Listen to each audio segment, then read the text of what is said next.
ठरलं तर मग प्रेक्षकांनो, मालिकेचा कसला जबरदस्त ट्रॅक आता समोर आलेला आहे. आत्तापर्यंत आपण पाहतोय की इकडे जे काही प्रकार चाललाय म्हणजे आता स्वतः आता राकेशचा तो आता घरच्यांना कळत नाहीये, पण राकेशचं एक कारस्थान आणि एक कारस्थानाच्या मुळे आता राकेश पुरा एक्सपोज झालेला आहे. हो प्रेक्षकांनो, असं आता राकेशने काय केलंय किंवा असं राकेशच्या हातून आता नक्की काय घडलंय की ज्याच्यामुळे मात्र आता प्रतिमाला त्याचा डाऊट आलाय आणि त्याचं तो पुढं हकलपट्टी केली. आणि इतकंच नाहीये, तर आता सगळ्यात महत्त्वाची गोष्ट म्हणजे इकडे आता रविराज आणि प्रतिमा या दोघांना सुद्धा आपल्या लेकीचं सत्य समजलेलं आहे. सगळं सगळं कसं घडलंय, काय घडलंय आणि त्यानंतर मात्र आता प्रतिमा आणि रविराज यांनी काय निर्णय घेतलेला आहे, कशा पद्धतीने भूतकाळाचा एका झटक्यात उलगडा झालाय, सगळं सगळं सविस्तरपणे पाहूया. छोटासाच व्हिडिओ अजिबात चुकवू नका. इकडे आता अर्जुन कुसुमला सांगत आहे की कुसुमताई, मला तुमच्या मदतीची गरज पडणार आहे. आणि त्यावरती कुसुम म्हणते, कशाबद्दल बोलताय तुम्ही? आणि त्यावरती अर्णव आता सांगायला लागतोय, खरं सांगायचं तर या सगळ्यामध्ये आता म्हणजे सायलीचा हट्ट आहे की तिला आता तिच्या भूतकाळातल्या गोष्टी जाणून घ्यायच्या आहेत. कुसुमताई म्हणते, कशाबद्दल बोलताय तुम्ही? आणि यावरती तो आता सगळी गोष्ट कुसुमला सांगायला लागतो. ज्या वेळेला मात्र आता सायली तुमच्या इथे आली होती ना, तर तिला तिला सतत असं वाटत आहे की तीच खरी तन्वी आहे. आणि म्हणून ती आता मधुभाऊंना या सगळ्या गोष्टी इकडे विचारत असताना मधुभाऊंनी या सगळ्याला होकार दिलाय. आणि हो, मधुभाऊंनी होकार दिल्यामुळे तिला आता तीच खरी तन्वी आहे ही गोष्ट शोधून काढायची आहे. कुसुम सांगायला लागते, काय बोलताय? सायलीच्या डोक्यामध्ये हे खूळ आलं तरी कुठून? आणि त्यावरती अर्णव सांगतो, नाही, हे खूळ नाहीये. खरं तर आता हे सगळं बरोबर आहे. मला सुद्धा ती गोष्ट पटलेली आहे की सायलीच खरी तन्वी आहे कुसुमताई. पण पण या सगळ्यामध्ये मी आता तुम्हाला एक गोष्ट सांगतोय की मला तुमच्या मदतीची या कारणासाठी गरज पडणार आहे की या सगळ्यामध्ये मात्र आता सायली सेफ असली पाहिजे.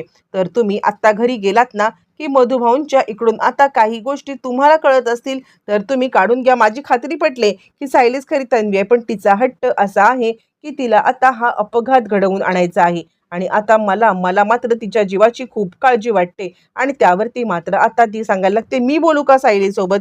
यावरती तो म्हणतो, नाही, तुम्ही कितीही काही बोललात ना तरी आता ती काही तुमचं ऐकणार नाहीये. ती कोणत्याही परिस्थितीमध्ये कुणाचंच ऐकण्याच्या मनस्थितीमध्ये नाहीये कुसुमताई. आणि म्हणूनच म्हणूनच मी तुम्हाला सांगतोय की तुम्ही फक्त एकच गोष्ट करा, मी तुम्हाला जे काही सांगतोय ते मधुभाऊंना विचारा. असं म्हणत आता इकडे म्हणजे आता इकडे आता अर्जुनने सगळ्या गोष्टी क्लिअर केल्या. तितक्यात तिकडे सायली आले. सायली आल्यावरती ती म्हणते, काय माझ्याबद्दल काही बोलताय का? आणि त्यावरती आता मात्र सांगायला लागते, कुसुम, तुझ्याबद्दल काय बोलणार बाई ग? तुझा नवरा म्हणजे आता कमाल आहे, कमाल. तो आता प्रत्येक वेळेला तुझी कशी काळजी घ्यायची, ही मुलं तुला कोणता त्रास नको द्यायला, अशाबद्दल फक्त आणि फक्त बोलत आहे. मला नाही माहिती बाबा तुझ्या नवऱ्याशी कशी डील करतेस तू. सतत तुला इकडे नको बसू, तिकडे नको बसू, किती ती काळजी. आणि त्यावरती सायली म्हणते, कुसुमताई, अगं जाऊ दे, सोडून दे हे सगळं.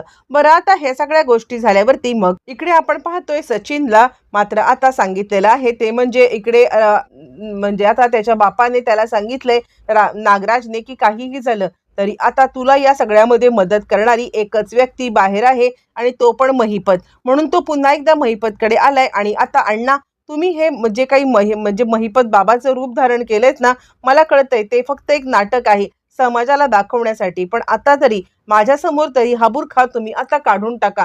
मला तुमच्या मदतीची गरज आहे. तुम्हाला नाही वाटत का की तुमच्या साक्षीला आणि तुम्हाला या सगळ्यामध्ये अडकवणाऱ्या या फॅमिलीला मात्र आता तुम्ही तुम्ही या सगळ्यामध्ये काहीही झालं तरी सुद्धा धडा शिकवायला पाहिजे? तुम्हाला असं वाटत नाहीये का? यावरती मात्र आता इकडे महिपत म्हणायला लागतो, मी तुला म्हटलंय ना, मी या सगळ्यापासून साम दाम दंड भेद सगळ्यापासून दूर आलोय. आणि कोणत्याही परिस्थितीमध्ये मला आता हे सगळं अजिबात करायचं नाहीये. आणि त्यावरती तो म्हणतो, अण्णा, अहो असं काय करताय? म्हणजे तुम्ही तर जेलच्या बाहेर सुटलात, पण माझा बाबा अजूनही त्या जेलच्या आतमध्ये खितपत पडलाय ना. आणि त्याला बाहेर काढणं हे माझं काम नाहीये का? मला त्याला बाहेर काढायचं आणि त्यासाठी तुमची मदत पाहिजे आहे. आणि त्यावरती अण्णा म्हणतात, माझी काय मदत पाहिजे आहे ते तू सांगशील का? आणि त्यावरती मात्र आता तो सांगायला लागतो, हो, म्हणजे काहीही झालं ना तरी सुद्धा तुम्ही आता एक चांगला वकील हे करा आणि त्या वकिलाला जरा धमकी द्या. कारण काय झालंय माहितीये का, कोणताही वकील आता ही केस घेण्यासाठी तयार नाहीये. आणि त्यावरती महिपत म्हणतो, हे बघ, मी तुला आधीच सांगतोय, मी कोणत्याही प्रकारे काहीही झालं तरी आता धमकावण्याचं, घाबरवण्याचं हे सगळं काम सोडलेलं आहे. आणि आता या सगळ्यामध्ये काहीही झालं तरी सुद्धा मी हे काम करू शकत नाहीये. यावरती तो आता सांगायला लागतो, असं काय करताय? माझ्या वडिलांनी तुमच्यासाठी काय आणि कसं नाही केलं? आणि असं असताना तुम्ही जर का आत्ता असे वागलात तर त्याचा काय उपयोग आहे?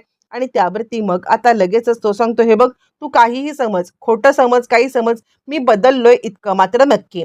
बरं, तोपर्यंत मात्र आता इकडे अर्जुन आलेला आहे, तो म्हणजे प्रतिमा. आणि आता इकडे कल्पना, या दोघींसोबत बोलण्यासाठी. या दोघींसोबत ज्यावेळेला तो आता बोलण्यासाठी आलाय आणि त्यावेळेला तो आता सांगतोय, की खरं तर मला आता तुम्हाला दोघींना सुद्धा काहीतरी सांगायचं आहे. म्हणजे खास करून प्रतिमा आत्या, तुला सांगायचं आहे मला. आणि यावरती प्रतिमा म्हणते, अर्जुन काय झालं? तू एकदम घाबरलेला का दिसत आहेस? आणि त्यावरती अर्जुन सांगायला लागतो, खरं सांगायचं तर आता जी काही गोष्ट मी तुम्हाला ती गोष्ट तुम्हाला थोडीशी वेगळी वाटू शकते. पण प्रतिमा, त्या जसं आता तुला काही आठवत नव्हतं, त्यावेळेला तुझ्या अपघाताचं रिक्रिएशन सायलीने केलं होतं. आठवते का तुला? आणि तिथेच तुझी वाचा परत आली. पण आत्ता आत्ता मात्र ह्या सगळ्याची पुन्हा एकदा गरज आहे. प्रतिमा आणि आता ह्या दोघींना काहीच कळायला मार्ग नाहीये, की नक्की काय चाललंय. आणि त्यावरती त्या सांगायला लागतात, अरे काय बोलतोयस? कसला? आता कुणासाठी? सगळं तर आठवलेलं आहे ना प्रतिमाला? असं ज्या वेळेला मात्र आता कल्पना म्हणते, की अरे प्रतिमाला सगळं आठवलंय, उगाचच हे सगळं करण्याची काही गरज नाहीये. आणि त्यावरती तो आता सगळं सत्य या दोघींना सांगायला लागतो, की प्रतिमा आत्याला सगळं आठवलं असलं तरी आता सायलीसाठी हे सगळं करायचंय. आता कल्पना चिडते, अरे मूर्ख आहेस का तू? तुझं काय चाललंय? म्हणजे आता सायली प्रेग्नेंट आहे, एरवी तर तिची तू इतकी काळजी घेतोस, तिला आता इकडची गोष्ट इकडे नाहीये, पाण्यासाठीचे अलार्म लावतोस, या सगळ्या गोष्टी करत असताना अचानकपणे तुला काय झालंय?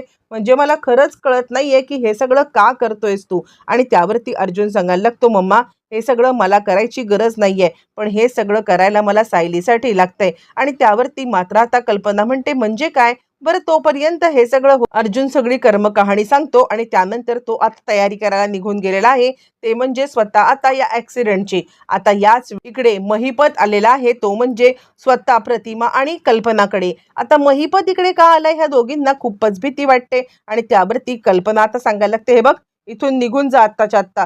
तू बेलवरती जरी सुटला असलास ना तरी सुद्धा तुला या सगळ्यामध्ये एक गोष्ट सांगतोय, तुला नाही अजूनही आम्ही अडकवू. म्हणजे आता अर्णवला इकडे आता तो सांगायला लागते, म्हणजे आता मी अर्जुनला बोलवेन, अर्जुनला बोलवून आता तुला पुन्हा जेलमध्ये टाकेन, आम्हाला धमकवण्याच्यासाठी तू इकडे आलेला आहेस. यावरती तो सांगायला लागतो, बिलकुल नाहीये, तुम्ही माझा उगाचच मात्र आता रागराग करताय. मी तुम्हाला धमकवण्यासाठी नाही आलेलो आहे, मी तुम्हाला सावध करण्यासाठी आलोय. तुमच्या घरचा भेदी आता तुमच्याच घरात राहतो, दुसरा तिसरा कोणी नाहीये. तर आता नागराजचा मुलगा राकेश आलाय ना, तो फक्त तुमचा बदला घेण्यासाठी आलाय. आणि तो आता या घरामध्ये आलाय, तो मुळातच आपल्या बापाचा बदला घ्यायला. आता तुम्हाला वाटेल, की मी हे सगळं तुम्हाला का सांगतोय? मला तुम्हाला हे सगळं सांगायची काय गरज पडली?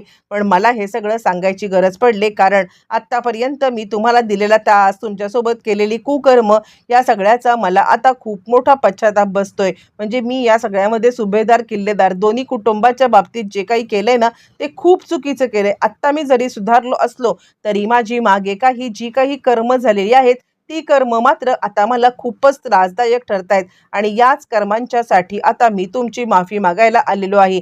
आणि या माफीसाठीच मला आता तुम्ही या सगळ्यामध्ये काहीही झालं तरी माफ करा. आणि माफ करून मात्र आता तुम्ही माझ्यासाठी काहीतरी असं करा, की जेणेकरून मला या सगळ्यामध्ये तुमचे आता मिळेल. म्हणून मी तुम्हाला सांगायला आलो, अर्जुन आणि सायली यांच्या जीवाला धोका आहे.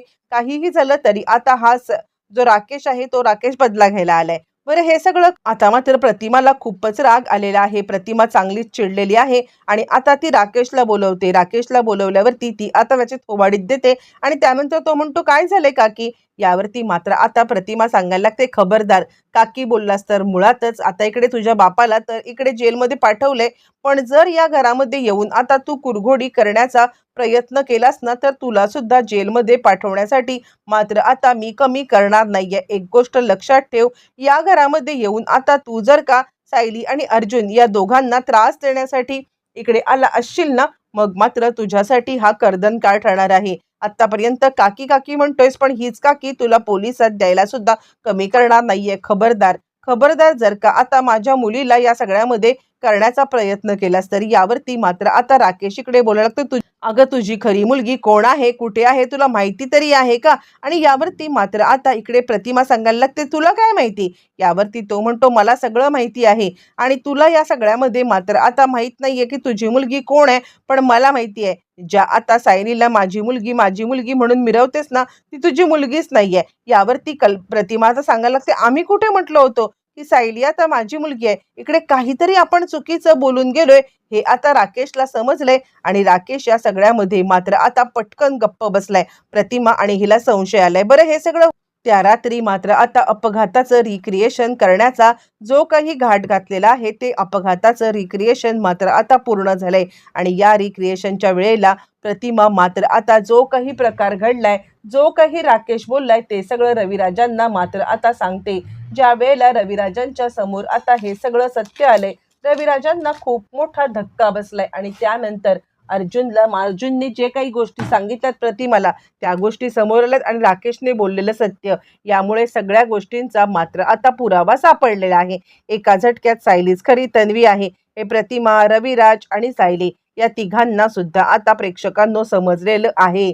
एका झटक्यामध्ये राकेशच्या एका वाक्यामुळे आणि त्याचबरोबर मात्र आता या सगळ्या गोष्टींमुळे सत्य समोर आले. यानंतर मात्र आता कसं घडणार, काय घडणार, येणाऱ्या भागामध्ये सगळं पाहायला मिळणार.